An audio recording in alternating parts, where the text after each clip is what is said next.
Hello. In this demo, I am going to give you a brief overview of RPR for CMAs. I will say that, remember, I do my CMAs for an investor, so I'm not going to have as much of a deep dive as most of you, but this might be a really good overview for you to see how it's done. This is the particular home that I am going to look up and try to figure out the value for this property. So I've copied the address and I am going to go to RPR. And at the top, I'm going to just enter my address and hit enter.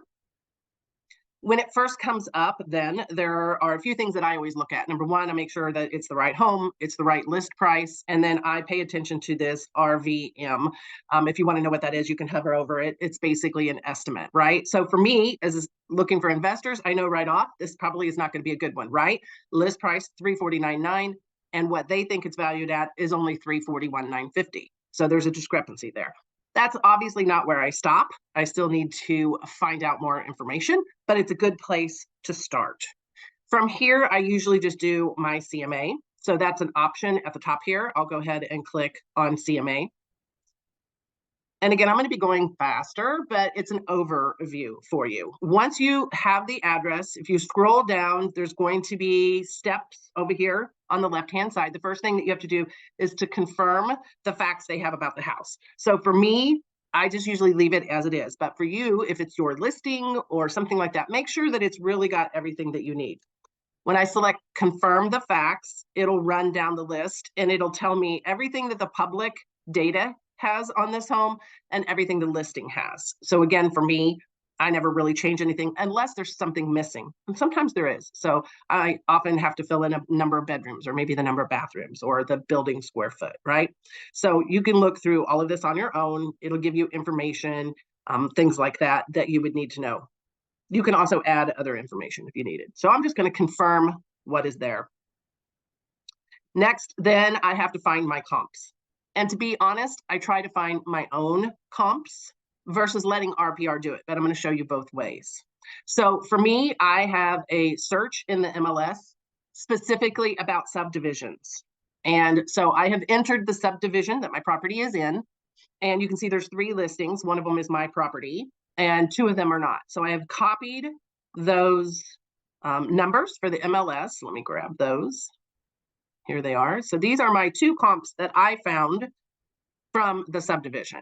And I'm going to enter those into RPR. So I'll select find comps. And then mine are going to be known properties. I already know that these are the comps that I want. So that is this first radio button. I'll go ahead and select that. And then I'll put in my comps. Now I have to put them in one at a time. So I'll enter the first one, select add. Sometimes it doesn't find the address or it gives you an error, or sometimes for me, there's more than one in different states. So if that's the case, you might have to actually enter the address or tell it which one of the 2 that you want. All right, so it has my 2 properties. And then you can see over on the right, just flat out based on what I just added, it gave me a range of 365 to 370. So it's already giving me a range. Of course, I have not manipulated those comps, but it's giving me a range. I'd like one more. I only have 2 comps. I'd prefer to have 3 if I can. So now I'm going to use this second radio button and hit search an area for several properties. And I'll scroll down. Again, you can do this by the map. You can do it by custom areas, however you want. I usually leave everything the same and just scroll down and let it be within the last 3 months. But if you need it to be sooner, you can do it last week, last month, all the way up to 18 months from now.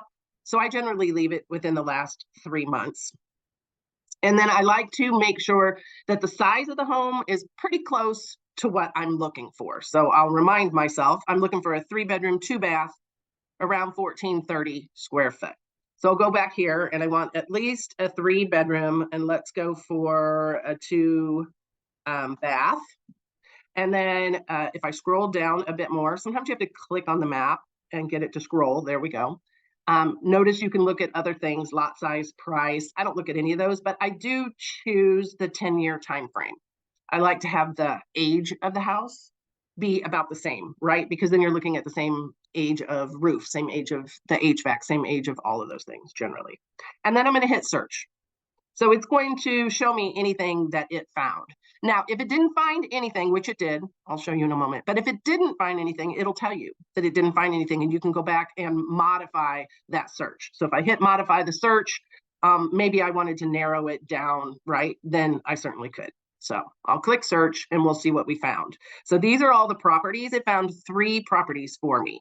Now, if it had used the property previously when it gave me that RVM number, these would automatically be checked. They're not, so I know that they're not already included in my valuation.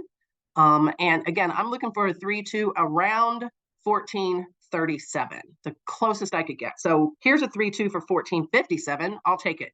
And I really only need one more, especially for the purpose of this Zoom. So it's short, but if I needed more, right, I could do all of these. I could click all of them. So once you have it clicked, then I'll do update valuation and close. So it's going to close this screen.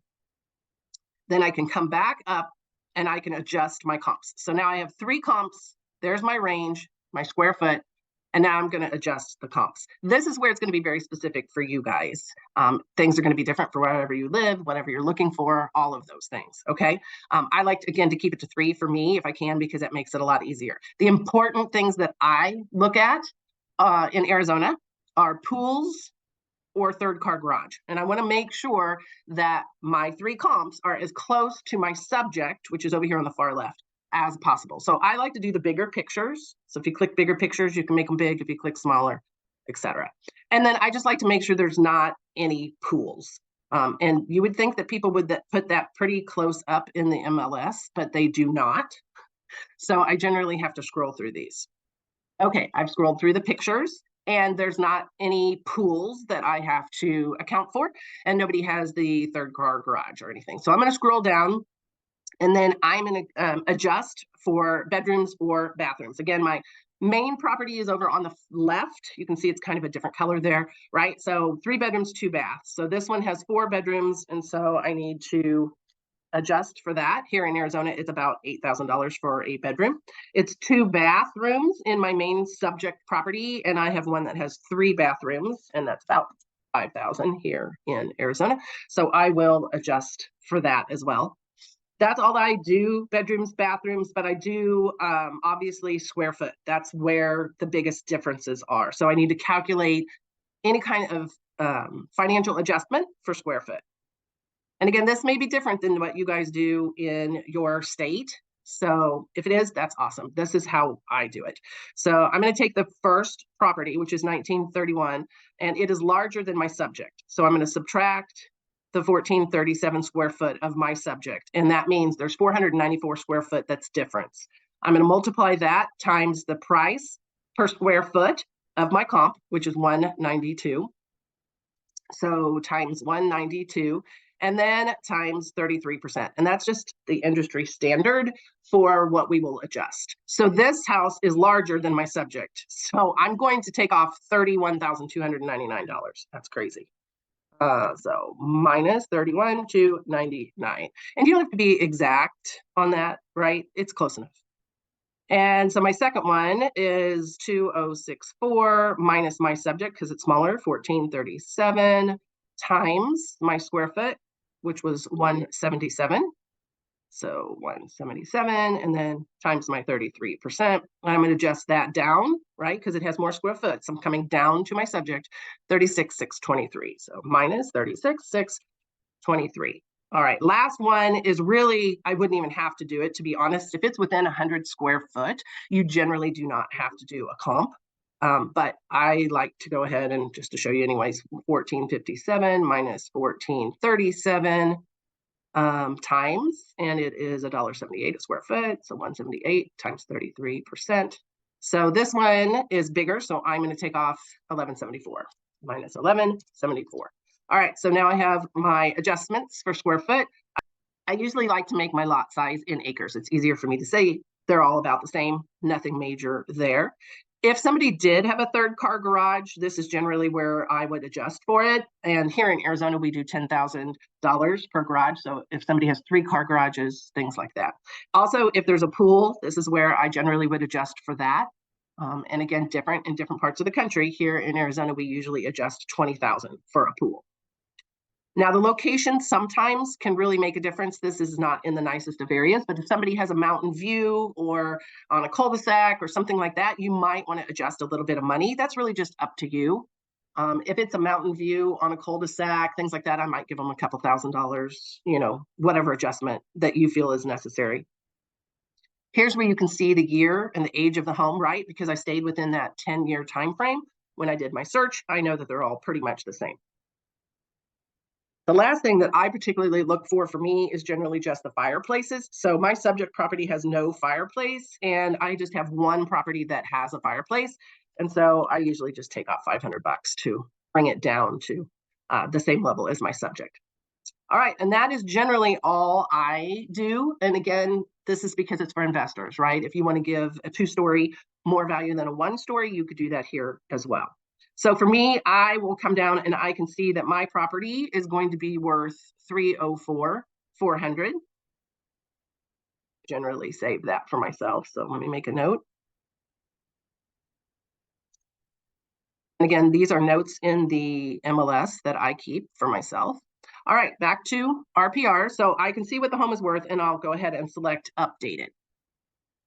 At this point is when I can create the report, right? If you're going to go on a listing appointment, or if you're showing this to somebody who actually needs a report, this is where you can do that. So if you select create report, over on the left-hand side, there's going to be lots of options for these reports. On the right-hand side is where you can customize generally your report. It's going to show you an example. If you scroll down, you can select your cover page elements. So what do you want on your cover page, right? I have everything except for a fax number or a work telephone. So I basically have everything there. And I like to, have everything already set in my profile. So if you don't have this information set in your profile yet, then you can do that by clicking on your picture. It'll go to your profile. For me, you'll notice that mine comes up Overland Park, Kansas. That's because I have 2 MLSs, and so it defaulted to the one from Missouri, but I've never had anybody question it. Over on the left-hand side then is where it talks about your reports. Now, you'll see my reports up here. This section is all the reports that I've run. So it will keep these for you so that you can go back and look at maybe an old one that you've done. So you can tell I did one recently in Lee Summit, and this one from Glendale. I've done a ton since then, but I don't really print reports very often. So if you scroll down, then you can select what kind of report that you want. I generally, when I was doing it for tax assessments, they wanted a lot of information. So I did the 74-page report, but you certainly don't have to do that one. You can do a 12-page, whatever. I encourage you to run one and then look at the different reports and compare them for yourself, what makes sense. And then you can always customize it as well. So for mine, if I hit the word customize, I can go down and see exactly what it's going to have.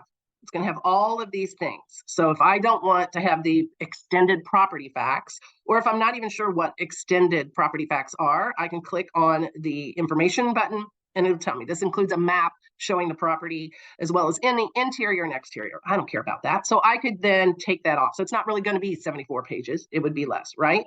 And so you can see, you can go through and choose everything that you want on there. You can, if you have notes, you can include those, or you could suppress those. There's a lot of information, and it will hold this as a default for you. You don't have to do it every single time, which is great.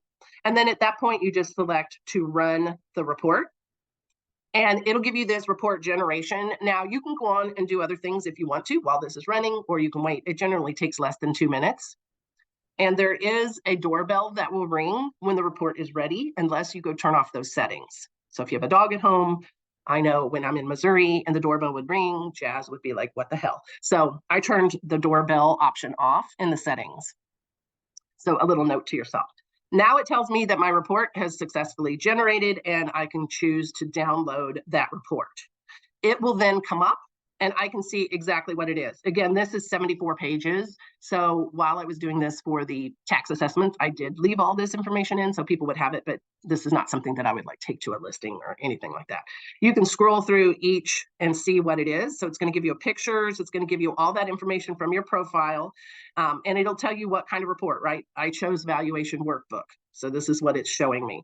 And then it gives me all of the information. So here's the 304,400 is the CMA, what it came out as, and they're asking $349,900. Doesn't surprise me. So this house is overpriced, right, by at least $45,000. So not something that I would send for my investors, but just for you to see it. And I'll just scroll down really quick. I'm not going to go through that, but it gives you all the information. So at this point, then you can just download that, save it wherever you want it. If you don't want that, let's say that I wanted a different report, I could go back to this home and just click on the home again. And then if I click on CMA, it's going to keep everything that I had already done. So all of that is already there. So if maybe I wanted to go find another comp, I could. Maybe I wanted to run a different report, I could. So if I hit create report, it just gives me the options again. Maybe this time I don't want that 74-page kind of thing. Maybe I just want a property flyer. I don't know why you'd want that on CMA, or just a mini report, right? So if I click mini report this time and I run it, this time I'm going to get a different report based off the same CMA. So you could have different reports based off the work you've already done. So that's really nice that it keeps the CMA in there for you. Even if I come back 3 weeks from now, it will still have the CMA that I did, and then I can adjust it from there as well. So this was the mini report, I believe. Yep, mini property report. And so you can see it's not as long, still gives the same information, but this just gives the list price. It didn't give my CMA value. So again, I would suggest go through, look at the reports that you like. And they have a seller's report that's even more, 81 pages. And again, you can customize that. The last thing that I want to show you is one of the things that I tend to look at, and that is the market trends. And so if I go back to my main property page and hit market trends, it's going to show me what the trends are. This particular home is in Buckeye. And then I like to choose my property type to just be the one thing. So I'm going to look at single family homes. And then I can either apply that to just the main chart or all. I usually just apply it to all. And it doesn't usually change it a whole lot, but it does sometimes. So now I can send to my investors, I usually send them a screenshot of this so that they can see that for this particular area in Buckeye, I have 1.27 months of inventory. The list to sold price is pretty high, right? 98% of the time, they're selling at list price in 29 days, averaging $375,000. So there's other reports down below that you guys can look at that as well. So you might find that helpful. So if you have any questions, let me know. I'm sorry I went so fast, but it's going to be different for every person. And I just wanted to make sure that you knew that. I usually stay on this page, and when I get ready to do my next property, then I just go hit home, or I just enter my next property, and you can see all of my recent searches. I do this every day, all day long. I hope this helped you guys.